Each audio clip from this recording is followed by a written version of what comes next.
And we're back. Welcome to the week 6 edition of Analytics with Arjun. Finally get some Chargers football back on the television. Excited for it. Big game Monday night against the Cowboys.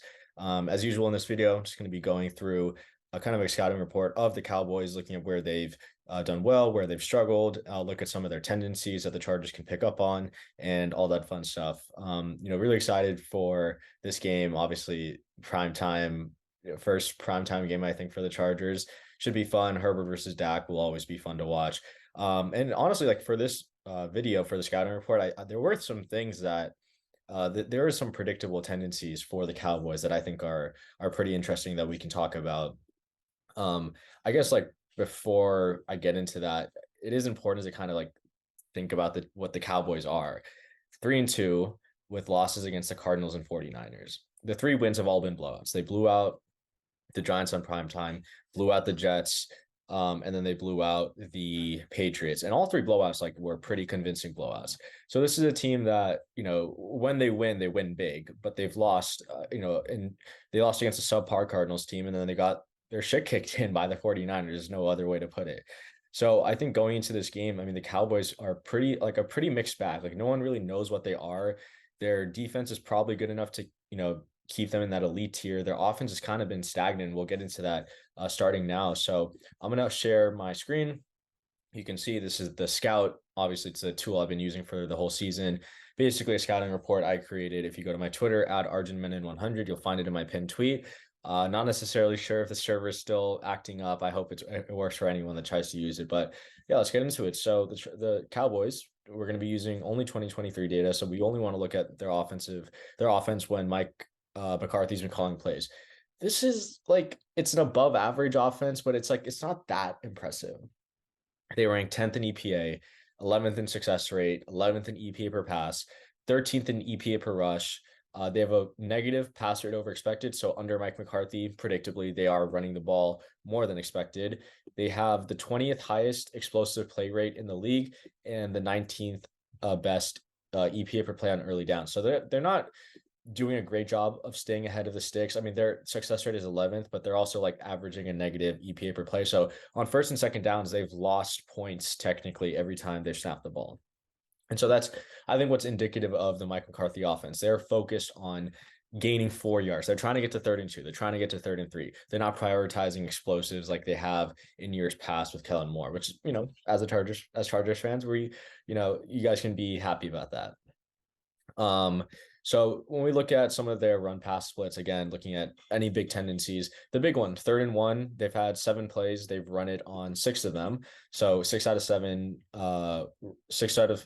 plays on 3rd and 1 have been runs this year. Otherwise, it's a pretty, I think, standard offense, throw when they need to. They're throwing on 2nd and medium, throwing on 2nd and long-ish, throwing on 3rd and long. Like this is a pretty standard offense. When looking at their offensive formation efficiency, they really live out of shotgun and under center. And again, the number of plays you see here, and if you add up this column, it's not going to add up to the number of plays the Cowboys have run. Why? Because as I've stated before, my app filters out garbage time, it filters out 2-minute situations, and it filters out pretty much any play that's not in a neutral game script. The reason I do that, obviously, I've been around coaches where that's how they like it done.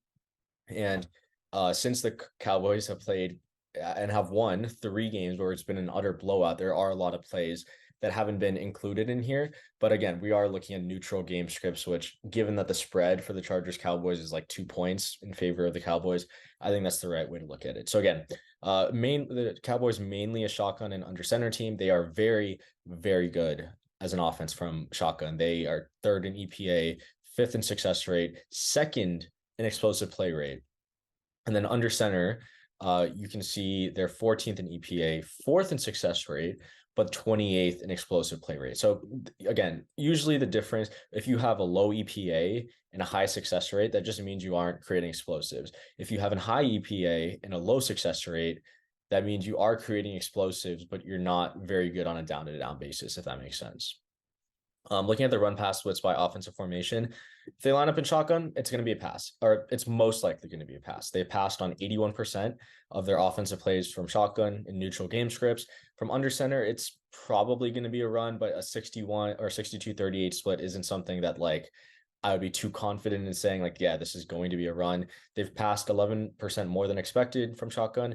They've run the ball, or they've passed 12% less than expected from under center. Um, and yeah, so you can see on third down, if they line up under center, they've run the ball 83% of the time. Kind of a small sample size, only 6 plays. So 5 out of 6 plays have been runs from under center on third down.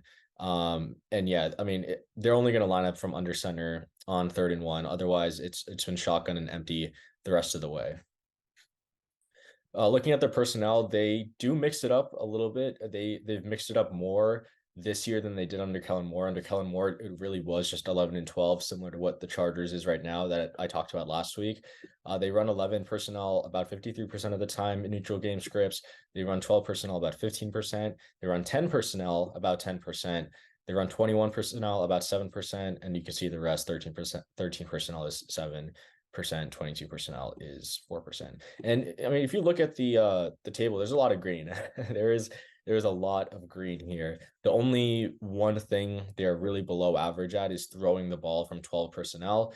But again, that I mean, they don't have the greatest tight ends in the NFL. They're one of the let they don't have a talented tight end room. I think we could all agree it's a below average tight end room with Jake Ferguson, rookie Luke Schoonmaker, right? Like it's not a tight end room to get excited about. So them struggling to throw from 12 isn't that surprising. But what is interesting, they are the second best rushing team from 12 personnel. So something to keep in mind for this game.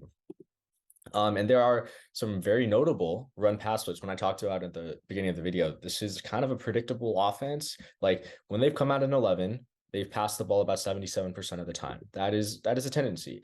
When they've come out in 10, they've passed the ball about 76% of the time. That's kind of obvious. I think 10 personnel, your lighter personnel, you're trying to pass. Out of 21 personnel, they've run the ball 77% of the time, 13 plays, not a huge sample size. And similar with 22 personnel, they've run 8 plays from 22 personnel. They've run the ball on 7 of them. So some smaller-ish samples coming into play here, but some notable ones, right? If they come out in heavier packages, if they bring on that fullback, they bring on an extra tight end, it's most likely going to be a run. And then if they come out in 11 or 10, it's most likely going to be a pass. And then, just breaking that down by personnel and offensive formation, I think the big one would be, yeah, if they come out under center and it's 11, it's 77% run. If they come out in 21 and under center, I mean, you're never really going to run 21 not under center unless you are the Dolphins and 49ers. So, yeah, I think the big one here would be if they come out under center in 11, it's going to be most likely going to be a run. If they come out in shotgun from 11, it's most likely going to be a pass. And then let's just look at how they've done against certain defensive tendencies. So the first table, how they've done against number of defenders in the box. They've struggled a little bit when there's 8 men in the box. They've really struggled to run the ball. They've done well passing. I think there could be some big negative play here that's skewing the EPA. But otherwise, for the most part, they've done well against every type of number of defenders in the box. They've also done pretty well against all types of number of DBs. So against base, they're kind of league average in terms of EPA. Against nickel, they've really thrived, 3rd in EPA, 5th in success rate, 3rd in explosive play rate. So again, as I talked about with the Chargers last week, they really struggle at allowing explosive plays. The Cowboys are one of the best teams at creating explosive plays out of 11. So that's something the Chargers need to take note of. And also, they've been the best passing offense per EPA when teams come out in dime. Now, Chargers aren't really a dime defense. They don't have enough safeties to do that. They'd rather put Kenneth Murray and Eric Hendricks out there in nickel. So I would expect a lot of nickel against the Cowboys, even if that's playing into their strengths. And just looking at how they've done against the number of pass rushers, there's no real weakness here. I guess the only thing is they aren't very explosive versus the blitz, but they are very successful. They have the 3rd highest. They have the number 1 success rate against the blitz this season and 6th highest EPA. So this is a very good offense against the blitz. Dak I would say, he is praised for his ability to read coverages pre-snap. So, the Cowboys offense line is pretty healthy. I don't think Joey Bosa is going to play in this game. I could be wrong. Recording this on Wednesday, so first practice report hasn't even come out. But because of how good Dak is pre-snap, even if Staley's designer blitz packages are among the best in the league, maybe it's not in the Chargers' best interest to send the house on Monday. Looking at the run game tendencies, they are very, very good at running the ball inside. You can see between the tackle and guard gap, which is here, between the guard and center gap, which is here, and right up the middle, they have a higher success rate than what the NFL average is for that gap. So this is a very, very good run offense between the middle. Tyler Smith, that is where they are gaining the most, that's where they're running the most successful rushes is behind him on this left side of the offensive line, who is, and Tyler Smith is their first round pick from last year, who now plays left guard. Their pass game tendencies. So they love to throw the ball right and short. So right in between 1 to 9 yards. That's their most targeted pass location. Their second highest is left in between 1 to 9 yards. They aren't very successful throwing the ball in that right 1 to 9 yard region. They have the 25th best success rate, 23rd best EPA. I think where they have had the most success, looking at the table, would probably be this area, the left and intermediate. You could also say they've done well throwing screen passes right and behind the line of scrimmage, or even just swing passes. But for the most part, I don't think there's anything too pressing that kind of screams out, oh, this is what the Chargers need to focus in on. And then looking at their player personnel tendencies to wrap up for their offense, you can see, Jake Ferguson is the main tight end. Luke Schoonmaker does seem to be the guy that comes in on 12, and then Hendershot is when they go 13 personnel. Brandon Cooks is the guy, is the third receiver, I guess, in this offense. And then I guess they'll mix it up with Tolbert sometimes in 12. But otherwise, I think this is a big one. Mike McCarthy has not been great on fourth down decisions. So these fourth down models, they obviously have a lot of variance. It's not something we can be definite about, but I think it is interesting. He has, transitioned to being a little more conservative ever since Kellen Moore left. Okay. We'll run through Dallas's defense real quick. I think you look at the overview. It's interesting because they're very high in EPA per play, which means they do a good job of forcing turnovers, creating those high leverage plays. Like, this is a team that records a lot of sacks, right? But they're 21st in success rate allowed. So that means offenses, for the most part, gain successful plays against this Dallas defense. But Dallas's defense also does a good job of creating those high leverage plays, sacks, interceptions, forced fumbles. So it's going to be on Herbert, I think, to really minimize the mistakes, the sacks.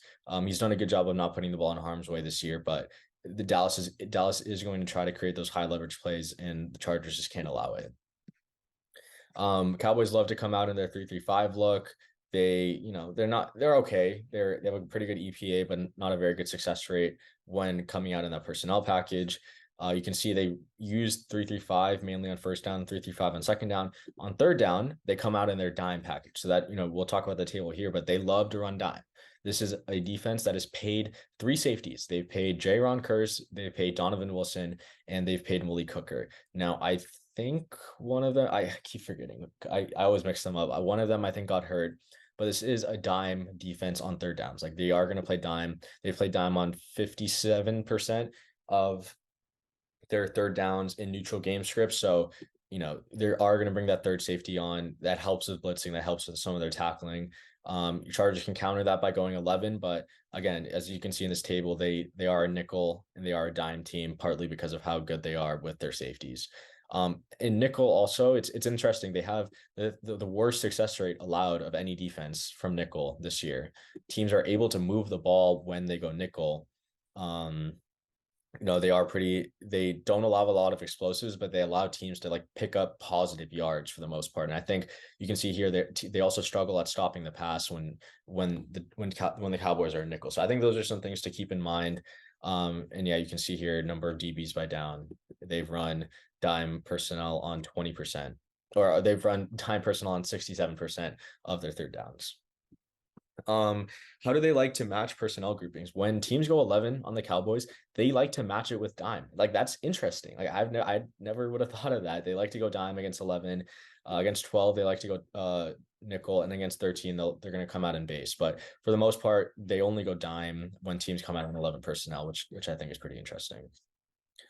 In terms of pass rusher usage, again, there are a lot of plays that aren't in here because of the nature of the blowouts that the Cowboys have. But you can see when they rush for, they are maybe the league's best defense. They're number one in EPA. They have the second highest sack rate when rushing for. Just some things to keep in mind. Like this isn't a team that needs to blitz, but it is a team that will, blitz a decent amount, especially when they're in dime, which, we'll get to that table in a little bit.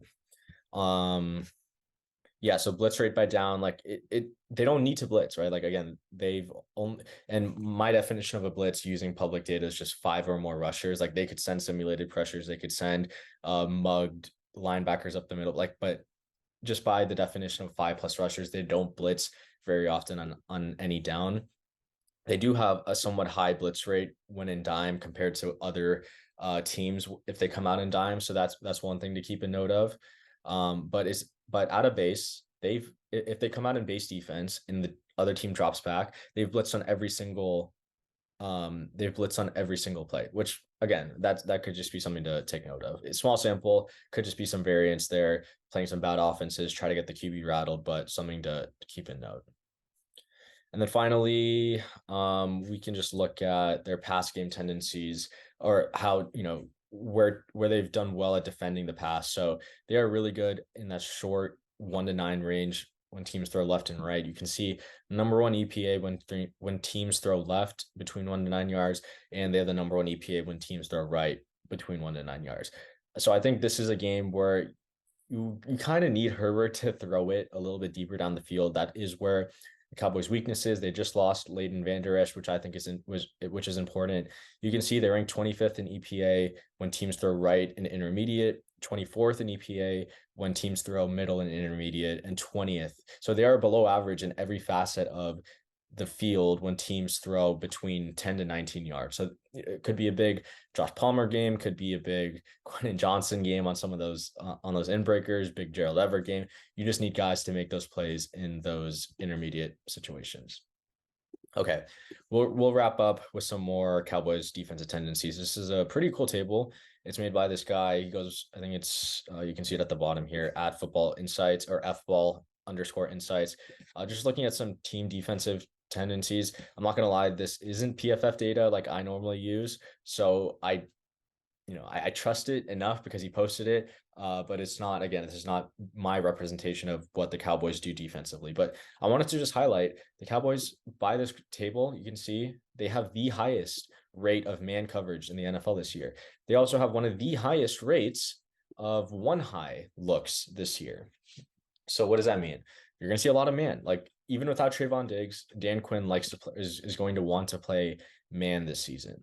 I think that opens up a lot of interesting possibilities for the Chargers. Keenan Allen has been borderline unstoppable versus man coverage this year. We saw what he did to the Vikings blitz heavy man defense, but this is you need to have your man plays dialed up. This could also be a big Quentin Johnson game. If you're able to run some of those mesh concepts, some of those shallow crossers, just get him the ball in space with the guy trailing him. He has the speed, he has the yak ability to turn a 5-yard drag into a 30-yard gain.